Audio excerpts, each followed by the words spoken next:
Hey everyone, Zephyr here, and welcome to yet another Sims 2 speed build. And this build right here is the fourth build I'm doing for my Sims 2 Build the City challenge. Two of the other homes in this neighborhood look pretty similar on the exterior to this build, and I did that on purpose because I'm imagining the same architect kind of built all three homes. I'm really excited to play this neighborhood. It's eventually going to be a series on my YouTube channel, but I'm just taking my time with it and taking my time to set up the Sims and the homes and other locations in the neighborhood before I actually jump into gameplay. I just feel like it's more satisfying to play that way when I take my time and set everything up just right. I don't know if I'm the only one that feels this way, but that's how I like to play the game. I need a little bit of setup before I actually get into gameplay. But this home is actually for a set of roommates, and I have the Sims made for this household.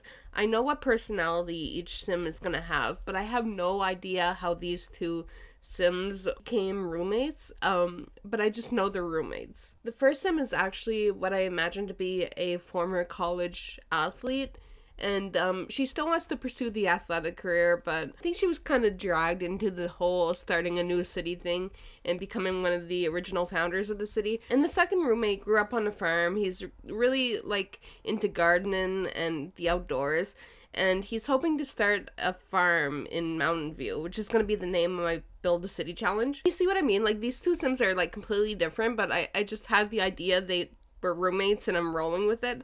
Maybe they met in college, and even though they have different personalities, they just became really good friends, and that's how they ended up here in this house. I definitely need to work on their story more. Let me know if you have any ideas. I was originally planning for the greenhouse on the side of the house to be completely functional, but it's not. It ends up being a living room, and there's a couple reasons as to why. Greenhouses in The Sims 2 aren't technically functional if you put them on a foundation, which I wasn't thinking. I wasn't using my head, and I built this house on a foundation, right? I could have just bulldozed everything and recreated the house without the foundation, but I wanted the foundation. So I was kind of thinking, oh, I'll just put potted plants in the greenhouse, and then, my Sims can grow stuff in the potted plants. Well, there's no potted plants in The Sims 2. And before you start typing, well, there's mods to fix that. I'm completely aware of this mod. When I was in the middle of building this and realizing that I could not place a plot of dirt on the foundation, I was like, oh yeah, isn't there a mod for this, right? And this mod is a mod that I've seen before. It's quite popular within the community. It's on Mod The Sims, and as far as I'm aware, you're able to download it and grow plants inside the modded pot object. This is totally me being lazy, but every time I see that mod page, and this has happened for, wait, let me literally pull up this page, okay? It's called Patio and Garden Set on Mod The Sims, and I just get overwhelmed every time I see this post. There's a lot of words, and I just don't feel like processing these words, and this has been a thing since 2012 when this was first originally uploaded. I cannot find the right amount of brain power to process this post. I have no motivation to do it, and I get overwhelmed, and I just don't download this object. And I don't know why, because I've installed complicated things in this game before. It's just, I just don't feel like doing it with this particular potted plant object. And now that I'm going on this tangent, I was actually using Google to try to find this object so I could talk about it, and I've found other mods that do similar things that looks way easier to install. So I'm going on a tangent for nothing. I could go download this mod and make the greenhouse on foundation of my dreams, but I'm just not going to do it right now. I already built the living room. And this is no hate to the creator of this object, like, at all. I've used their other stuff in my game before. It's just, I just don't feel like using my brain and downloading the object. It's a me problem, okay? You might think I'm joking, but my brain is not at 100% right now. Like, I'm just realizing while recording this voiceover that I have like 2 living room areas in this build, and that's something like I rarely do. Like, maybe I'll do it in like a huge family home. I'll have like a family room and a living room, like that makes sense. But I rarely do it in small builds. I never do it in small builds because it makes no sense. Nobody would use their space like this. But I guess these Sims are using their space like this. I'm gonna come up with a story that makes sense.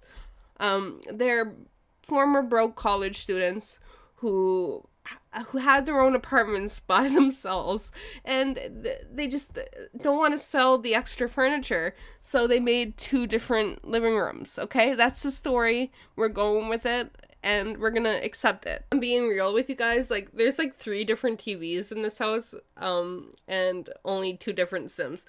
That I could go back and change this house and edit it and pretend nothing happened, but I'm just gonna keep it as is because I think it's kind of funny. But I feel like this video in this house is the epitome of brain rot. I kind of want to call this video like Brain Rot The Sims 2 speed build. I probably won't. But then again, I might, because it's kind of funny. I've named my speed build Steve before, so I don't see why naming a build Brain Rot would be a problem either. I didn't have a lot of people question me as to why I named the speed build Steve, so I feel like Brain Rot fits too. We'll see. But I don't know, sometimes you have people over and you all want to watch different things on the television, right?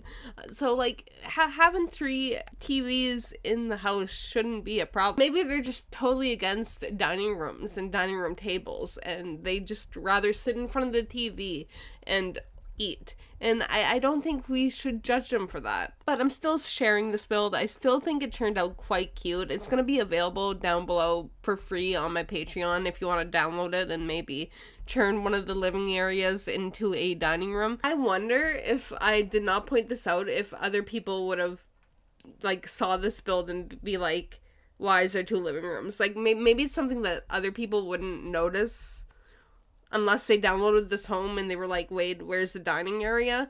But, I noticed, and, I'm a little disappointed in myself. But anyway, besides the build, how are you guys doing?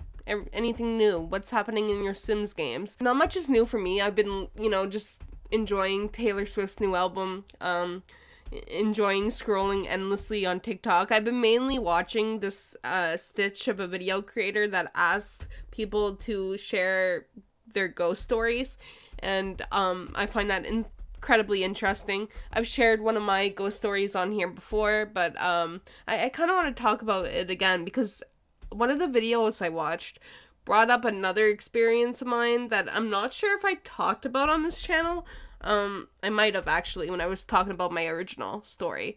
But it's a story that I don't tell often, and I kind of want to talk about it. It's not like a scary, like, keep you up all night story. One of the videos I did watch on TikTok had me, like, creeped out last night, though. Like, I was having a hard time sleeping. I was, like, looking around my room looking for any, like, ghoulish figures. I was having a rough time, but I'm not going to have that effect on you. Don't worry. So, basically, one of my experiences... I should say multiple of my experiences happened when I was younger, like maybe I would have been 12 to 15 years old, and that was around the time where a lot of people in my family were kind of like dying, you know, natural causes, whatever, it just happens, but people were dying, and a lot of the times my parents had to go to funerals or plan for funerals or whatever, and I'd be left home alone doing my thing.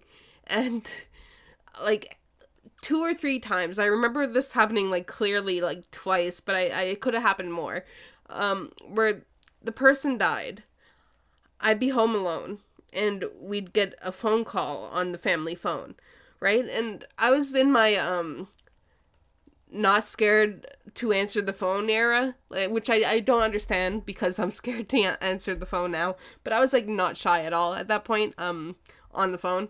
So I would answer the phone and be like, hello. And I don't remember what the caller ID said.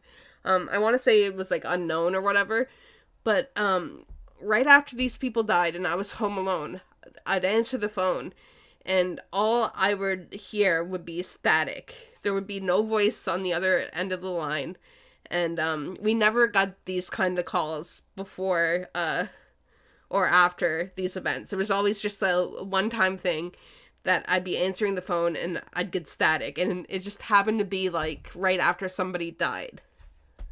And the reason I'm thinking of it is because I watched a video of someone having a similar story, but this time they were kind of like having a little funeral arrangement at the graveyard with their family, and somebody lost their phone, and another person in the group got a call from the lost cell phone, and they answered, and it was static, and like I was thinking, oh my god, that's probably their family like calling them and letting them know they're there or whatever, right?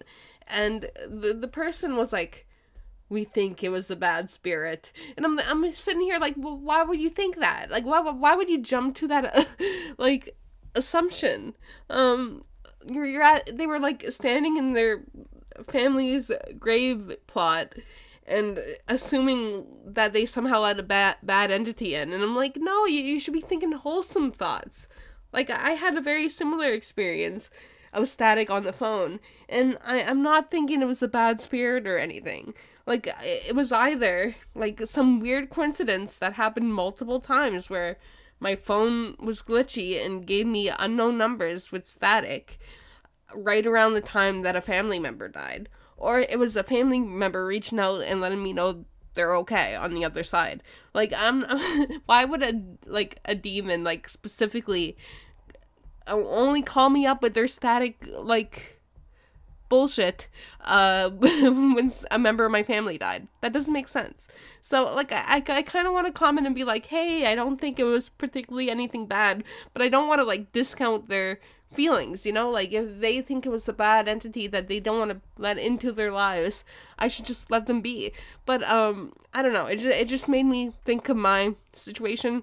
And I always found ghost stories to be interesting, whether you believe them or not. So I'm just having a good time on TikTok right now. I like put the video on. A lot of the ghost stories are like 5 to 10 minutes long, so I like put my phone down and listen to it like a podcast. It's just really interesting, and I hope the trend continues for a while. Another thing that's semi-interesting, I guess, that's been happening to me is I've been having a lot of dreams. And I only dream in, like, sporadic periods. Like, I'm sure I dream every night, but, like, I only remember my dreams sporadically.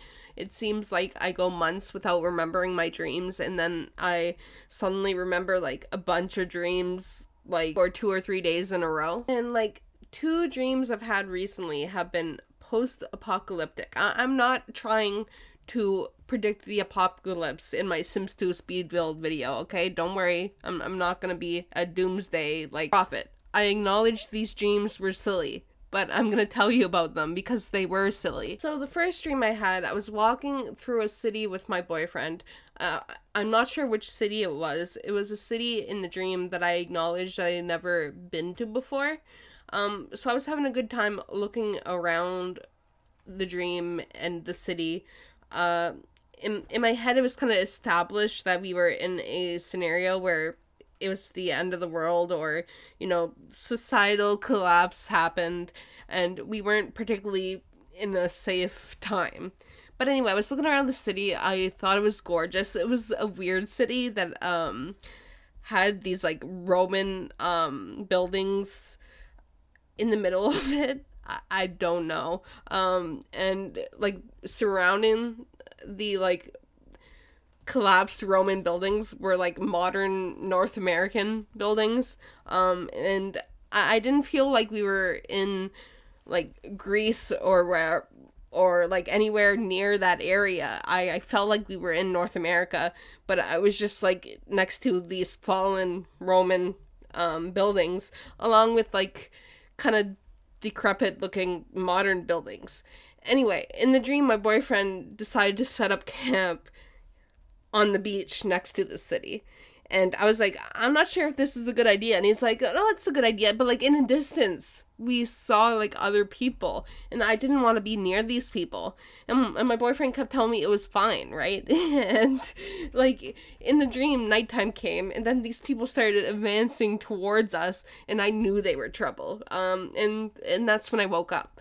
And I just thought it was such a silly dream. But whatever, I, moved on. And the next day, I had another dream that I was in a apocalyptic scenario. Except I was, like, with my dad, and we were in a Target. Now, to make things clear, I live in Canada. Target lasted, like, a year in Canada, and then, like, all the buildings were turned into something else.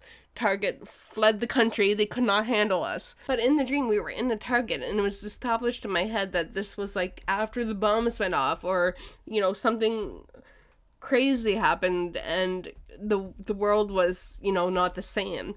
And what did I do in the stream where we were in the Target? In the scenario, I was looking at a wall of posters, and for whatever reason, they had a poster dedicated to The Sims 2. And I was staring at it like, damn, I need this poster. And and the thing is, in my dream, my dad was like trying to come up with money for like necessities, or like trying to like barter to like get these necessities, and that were like obviously hard to come by in the dream because we were in like this crazy, like, unimaginable scenario. And I was there looking at a Sims poster and being like, I need this. Like, it was so silly. It was ridiculous.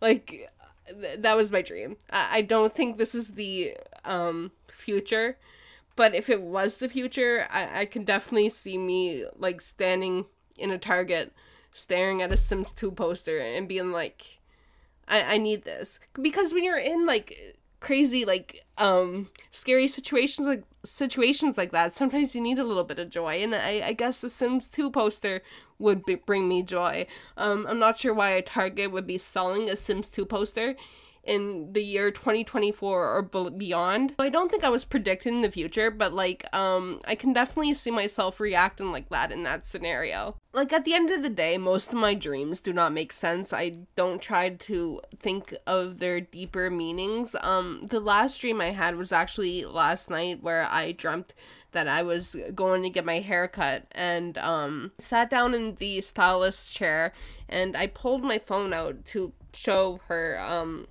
what haircut I wanted. Before that, they had me put on the like gown that goes over you when they do haircuts to like protect your clothes or like direct the hair onto the floor, right? Anyway, I put that on, sat in the chair, and I pulled out my phone to show the stylist what I wanted. And then suddenly over the intercom, I hear, "Hey, you need to stop. You don't have any pants on. We need you out." And I look down, and suddenly I'm not wearing pants. In the dream, I had apparently accidentally taken off my pants when I was putting on the cover for the hairdresser, and I wasn't wearing pants. And then in the dream, I just get kicked out of the salon, and the people in the salon were acting so offended, like I did this on purpose, like I was trying to, like, be offensive, and it was just a really distressing dream. But I feel like that type of dream is pretty common, but it's like the first time I ever remember me having a dream like that where I forgot my clothes. So that was fun to experience a nice generic dream like that. But anyways, like I said before, this build and other builds like it are actually available for free on my Patreon if you would like to download them. I actually had my first ever like paid patron earlier this month, and I was like pretty surprised because I don't offer any perks at all. I just have it there as an option if you want to like send me a little extra support, and it just made me really happy. I'm not sure if I should like maybe potentially start a little ends credit thing where I'm thanking my patron. It's just I don't want to make people feel like they're forced to do that to get recognition or whatever. especially when I don't offer any perks. So I don't know, I'm thinking about it. But I also have like a bunch of like free members on the Patreon that I appreciate too, because like all my posts are available for free anyway. So it's like, do I want to thank like everyone who subscribes to my Patreon for free too? Like, I don't know. I'm thinking about it. I'm still trying to navigate that world. I don't even know. Like, I feel like if I were to make a credit system, I would want to make more interesting like Patreon perks, but I don't know what I'd want to do, because I don't want to like charge people for builds or whatever, and I'd rather just like, you know, leave things be, but I also want to like show my appreciation. So I'm struggling, but that's fine. If you have any ideas of what I could do on the Patreon front, let me know. I'm open to suggestions. But I think at the end of the day, the main use for Patreon for my channel is just going to be a nice free place where people can get my builds downloaded from. I don't want to, you know, try to push it as a major source of income or anything. But anyway, we are getting towards the end of the video now. If you guys liked it, please give it a like, subscribe if you want to see more. And if you would like to download the build, like I said, it's linked down below on my Patreon. I hope you guys enjoyed the video, and I'll talk to you guys next time. Bye, guys.